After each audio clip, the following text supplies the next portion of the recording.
Welcome, everyone, to Just Minding My Business Media, LLC. There is hope, even when your brain tells you there isn't. John Green. You have a business. You want to succeed. You need expertise to reach your goals. Your business needs an external partner to 10x your business with total media exposure. Partner with Just Minding My Business Media, LLC, and level up 3 times on Just Minding My Business radio podcast, heard in 200 countries, Mindset Movers TV channel on Roku and Fire TV, and soon on Apple TV, and on Power Me Up Radio on iHeart. 3 dynamic platforms to level up and 10x your business. Start today. Contact us at jmmbradio@gmail.com to partner with Just Minding My Business Media, LLC. That's jmmbradio@gmail.com.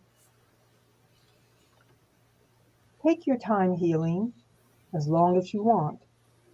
Nobody else knows what you've been through. How could they know how long it will take to heal you? Albertoli.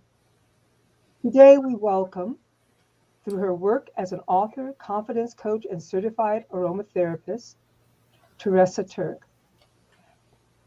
Theresa Tirk empowers women everywhere to step out of struggle and self-doubt and into joy by awakening to their own validation and strength.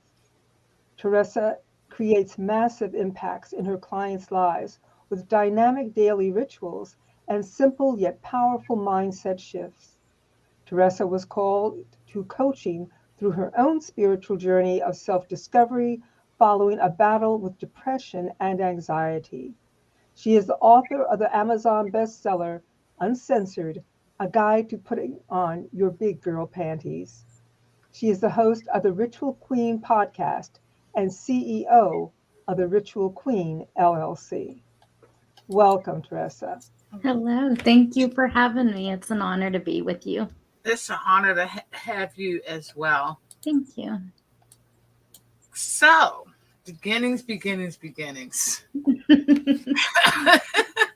I always like to hear a little bit about the journey that brought you to where you are now. Yeah, of course. That's where you got to start, right? You got to go back to the beginning. So, I kind of grew up in a household that was a bit chaotic. I come from multiple divorces and drug addicts and alcoholics, and I had a stepfather who did time in prison, and it was just it was a very chaotic upbringing. And I kind of adopted this people pleaser mentality to kind of survive that upbringing and just kind of get through and create what to me was the most peaceful environment that I could. And I kind of carried that into my teen years, adulthood, marriage, motherhood, all of it. And when I got into my 30s, I kind of hit a wall, and turns out I was suffering from severe depression and anxiety and panic attacks, and learned that it all stemmed from all my childhood pain and trauma that I never learned how to deal with. So I began a healing journey of, finally facing all of that and working through it. And through that, I discovered aromatherapy and coaching, and decided that that was what I wanted to do with the rest of my life, was find ways to take that people pleaser inside of me, but let it out in a healthy way to be able to help others. And then last year, I finally achieved my lifelong dream of writing a book and telling my story. So that's what led me here. All righty now. Wow. It's always the things that we go through in life that,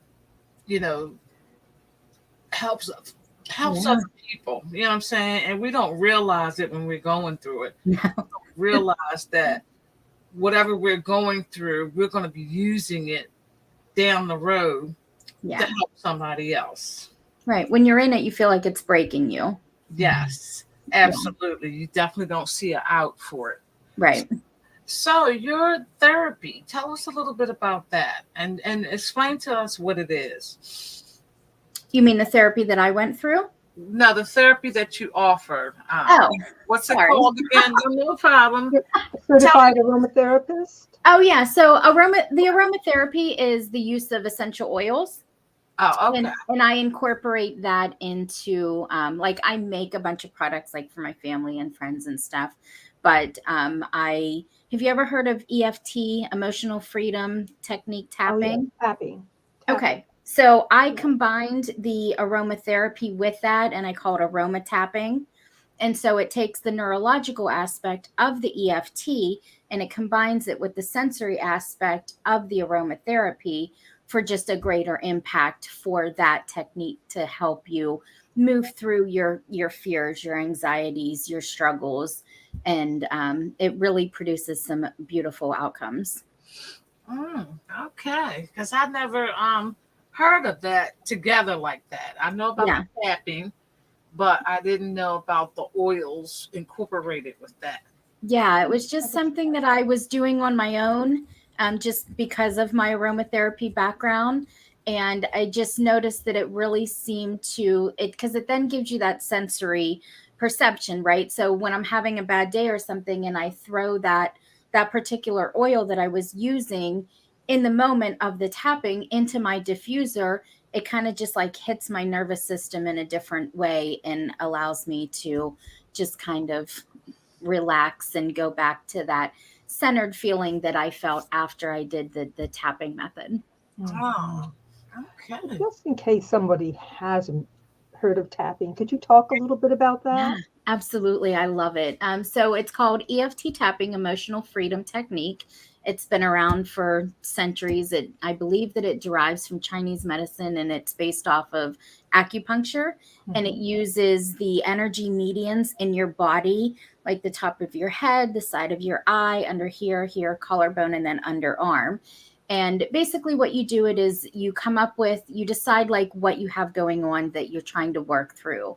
So, say anxiety or stress, or I've had people use it for smoking and weight loss and fear of heights and a bunch of different things. But you tap on those points while you're saying how you're feeling, like the negative aspect of it, basically. And you do a round of the tapping doing that, and then you pause, and then you reword it, you reframe it, and you put it into a more positive, like, even though I'm feeling anxious right now, it's going to be okay. And then you just build on that with more positive affirmations, tapping on those points again. And it's just meant to disrupt that, that energy that's flowing through and rewire it to a more positive outcome. Okay. Wow. I'll So have to try that. It's a beautiful technique. yeah, I can hear that. That would work really, really well.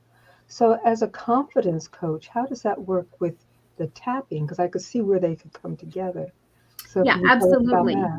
Yeah, so confidence, a lack of confidence or a lack of self-esteem comes from so many different areas. It's never just one thing, right? Like somebody could say that they don't feel confident because of their weight, but it always goes deeper and stems from something more than that. So when we're working on somebody's confidence and we, get to that surface level of why they don't feel like they're very confident or they're struggling with that, then we kind of start peeling that back and getting down to that root cause of what caused that. And it could be something like a comment that was made to somebody in their childhood where, they're a chunky kid or something like, something as simple as that. It sticks with you, right? And so you can use the tapping to work on that and to kind of release that pain, because that's what it is. It's pain that you've stored in your body since childhood. And you work through releasing that. And then we can let go of that. And then we can start working on building up that confidence of yours. Okay. So I'm going to leave the questions about your book to Ida because she's Awesome. always curious about books.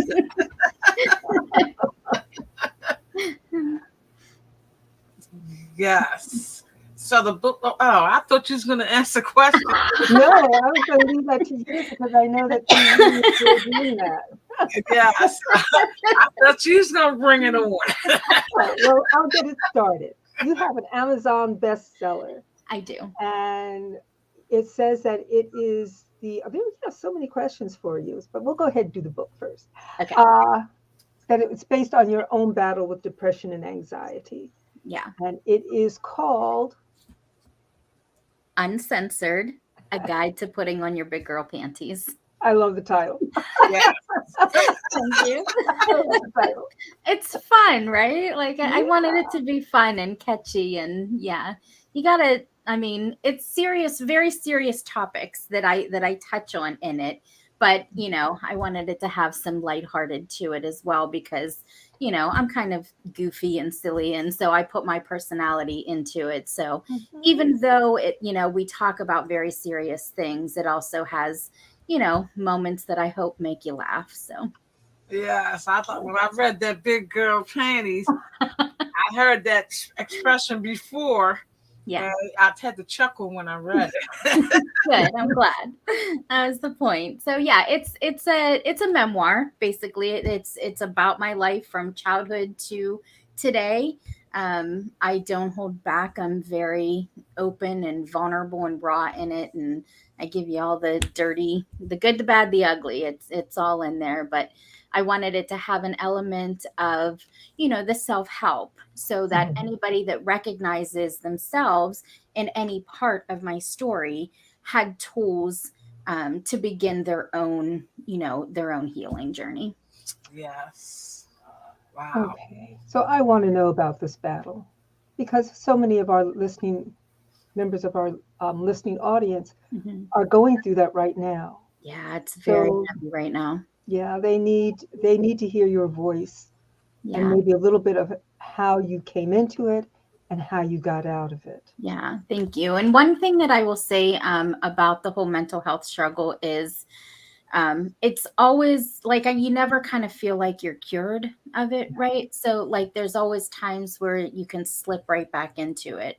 And I definitely have, but now, after all these years, I have I have this little toolbox of resources that can help me kind of pull out of it so I don't go so deep down that dark hole. But I will say, like, I probably, looking back now throughout my life, I would say that I've probably had depression and anxiety probably most of like my teen years and everything. And it was just never diagnosed because I was under that umbrella of people pleasing and didn't want any attention like put on me. I kind of was a deflector, right? Like I didn't want people to worry about me. I didn't want that kind of attention.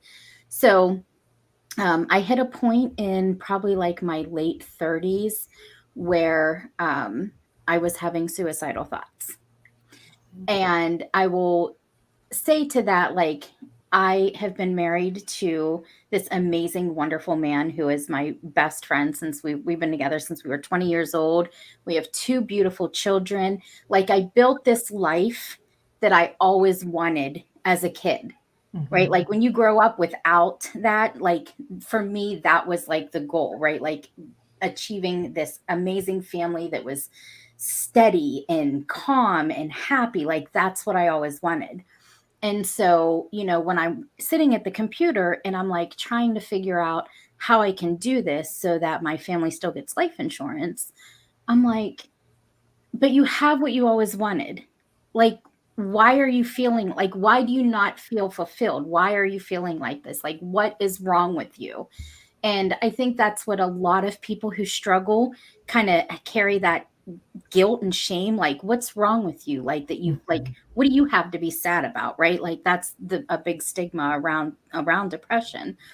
And so it was really hard for me to admit that I was feeling like that. And I didn't want anybody to know. And I was trying to cover it up. And it came to a point because I was working a 9-to-5 customer service job. And my manager brought it up and was like, something's going on like with you. Like I can hear it in your voice. Like you've changed. Like what's going on? And through my job, I actually was able to take some time off. I started therapy. I started taking, medications to help regulate. And, then through all of the therapy work and stuff, I learned that it all stemmed back from this rocky childhood that I had that I never dealt with. And I just kept shoving things down and thinking it'd just go away. And it didn't. And just with all of, just life, the stressors of life and raising kids and family and just, work, and it all just kind of finally boiled over and came to the surface. And yeah, so asking for, admitting that I needed help was probably one of the hardest things I ever did. Like saying out loud that, I had depression. I felt bad about it. And that's one of the things that I really hope that someday changes, is that mental illness is looked at in the same way as a physical illness, and that people that suffer from it no longer have to carry around that guilt and shame that stops so many from reaching out and getting the help that they need. Thank you for that. I want to ask you, I just want to go back a little bit. Did you say that you were sitting at the computer trying to figure out how to commit suicide and still get your family their insurance? That was my rock bottom. Yeah. Okay. I want the listening audience to put a pin in that, because so often people that we love give a signal, or we signal ourselves that we have finally reached that point. And for you, it was sitting down at the computer and trying to figure out the insurance angle. Yes. In retrospect, it's kind of funny, but it was not at all funny. This was serious. It was very serious, incredibly serious. But now I'm thinking, like, come on, woman, like, what kind of scam are you trying to pull? But still, it's that moment. It is. It was the thing that we all have to look at, because we have come through such a rough period. Yes. Life is difficult enough. Yep. And now we're looking at a whole new avenue of anxiety. Yeah. And many people are going to get to that point. Yeah. So I'm just saying this and repeating it again so that our listening audience will be aware for themselves as well as for others. Yeah. Like you said, your boss finally said, there's something not right. Yeah. We have to be super attentive now. We do. And if you have an inkling that something is going on with somebody close to you or somebody that you love, and you're asking, and they're like, I'm fine. But like, don't just let the I'm fine go, because like that was my go-to, right? Like, I'm fine, but you're not. And it's really hard to admit when you're not. Yeah. So that person that recognized, she was definitely a hero, because she did not let you keep saying, I'm fine. She was like, I know you're not fine, which means she was in tune with you. Yeah. Paying attention. Yeah. She was in tune with you. She knew what fine looked like. Right. And at that time, fine, even though you were saying those words out of your mouth, that's not what it looked like to her. Exactly. So I admire her for doing what she did, because she saved your life and didn't even know it. Right. Yes. But so keep an eye on your loved ones, because they may not be fine. Yeah. Absolutely. A lot of people are not fine. Right. A lot of people are not. It's been a rough couple of years for everybody, with no let up coming anytime soon. So we all just need to take care of each other and support each other and be there and just be that open, safe space for somebody to come and say, I'm not fine. Like, I need you. Yes, indeed. Because it's just critical that we do that. It is just so critical. Yeah. So we got Christina jumping in, and she's got a shout out for you. Hello. Hi, Christina. Thanks for coming in. Absolutely. Yes. I mean, mental health is just one of those stigma things that we have got to ditch. Yeah. We have got to dish it, because it serves no one. Right. I think it's getting a little bit better, but it still has a long way to go. Yes, it I does. think the pandemic helped lift the curtain on mental illness, Yeah. because all of a sudden, all the mental health agencies were overrun Right. with people who were like screaming for help. Yeah. And Yes. they didn't even know that they needed it Right. until they hit rock bottom. Yeah. And, and sadly, like, not everybody has something that stops them. Yes. Right. Like, I had something that stopped me. I had my husband and my kids. Like, that's what stopped me from moving forward. Like, I recognized as I'm typing and as I'm doing this research, like, what are you doing? Like, you have this man, you have these 2 kids, like, you can get through this. You can move through this. And but that doesn't hit everybody the same. Yes. So And it's don't be afraid to ask for if you need it. I know again, with the whole mental health issue, people don't want to take medication, but if you have to take medication to help you get through the rough part until you become stable, say yes. Absolutely. Say yes. I'm not a big medication person. I'm horrible at I can't remember ever. Like, my husband's always like, "Did you take your blood pressure medicine today?" I'm like, a couple days ago. Like, so I'm just like, medication's not my thing. I don't love it. And I get that.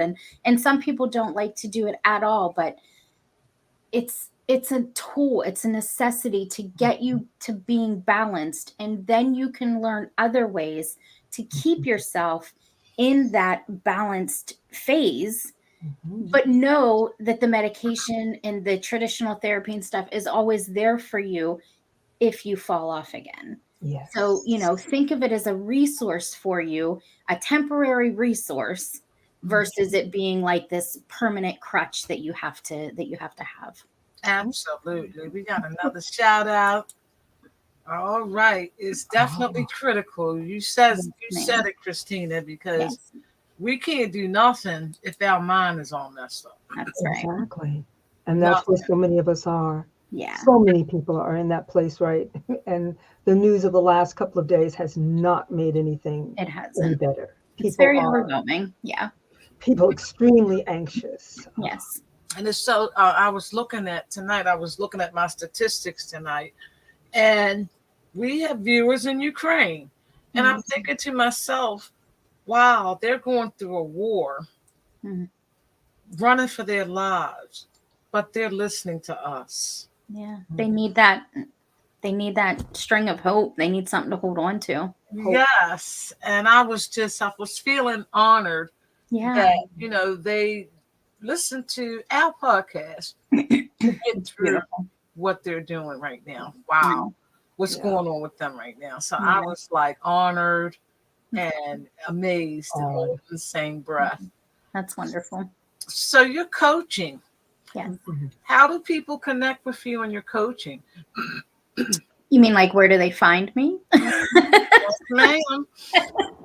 I'm on Instagram, and I'm pretty easy to find. I'm kind of on all the platforms as the Ritual Queen. So I'm pretty easy to find everywhere. But yeah, my website, Facebook, and Instagram are my main platforms. Oh, okay. Yes, yes. Why do they call you the Ritual Queen? Okay, so that's a funny story. So part of like, as I was easing myself out of like therapy and stuff. I mean, I still go to therapy to this day, but as I was trying to find different modalities to kind of help, and shift away from having to take the medication every day, I found coaching, and I was working with who she ends up being my mentor, but I was working with a coach, and we were in a session one day, and I was telling her like all the little things that I do every day to just kind of keep me focused and, on a positive note and all this. And she was like, "You're like the queen of rituals." And I was like, "What are you talking about?" And so we got to talking about it, and she's like, "Yeah, you like do the same thing like every day with the intention of it keeping you calm and centered and focused." And she's like, "You're the ritual queen." And it kind of stuck. So oh, that's fabulous, because you're telling us that perhaps that's something we might need to adopt. Yeah, it's a quote unquote ritual. every day Yeah. that works for us as an individual. Yep. Find what works for you, because what works for me may not work for you, but you have to find a way, something that you can do to either start your day, in the middle of your day, to end your day. That is like a routine. The difference between a daily routine and a daily ritual is one you do with the intention of like a specific outcome. So like mine is, my intention of my daily ritual is I start my day from a place of peaceful, calm, centered, and focused. And I do these 5 things, and then I'm in that space, and my day then can flow instead of coming from a space of, rushed chaos every morning. Yes, and I think that's very, very important because I have my ritual as well. Yeah. Because I think it's very critical that you start your day off with peace. Yes. Because, I mean, we all know as the day goes on, you Oof. have something come from the left. Yeah. Always. That's from the right. In the right. Not in the From the center. back, and sometimes straight in your face. You're right. Oh, yeah. And you're going to have to deal with that. You're going to have to respond to that in some kind of way. But if you set yourself up in the morning before you meet your day with some type of ritual that keeps you in a calm and peaceful space, when that left field comes, you right on it. Right. You can deal with it much better. Yes. You ever notice, like, when you like fall out of bed late, you forget to brush your teeth, you trip over the shoes, the dog, goes to the bathroom in the house, the kids forgot. Like, when you start your day in that, it just domino effect. The rest of the day is the same exact way, because you're just starting out in that space of chaos, and that's what you pull right into you. Yeah, and you're so right. And that's something, we could talk for a long time. Because now you're talking about the energy that you fund at the beginning with your calmness versus the chaos that, we know that it's all around us. It is. We're bound to run into something. Yep. But it's creating that energy within ourselves that sometimes can actually take care of the chaos that's outside of us. Yes. Because people respond to it while they're getting all whatever. You're just like very calm, like, yeah, okay. The energy that you have in here is what you put out here. Yes. The thoughts that you have in here is what comes to you out here. So it's all connected.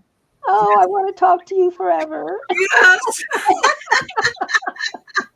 I love it. I love it. Yeah. We're definitely going to have you back. Oh, I would love to. Absolutely. We are really getting into some deep stuff here, and we need to go deeper. But of course, we don't have enough time to go as deep as we would like to. So we would love to have you back. We'd love to. And talk more about this, because I think that this is a very important topic and people need to incorporate it. And just like our children, they got to hear it over and over and over again.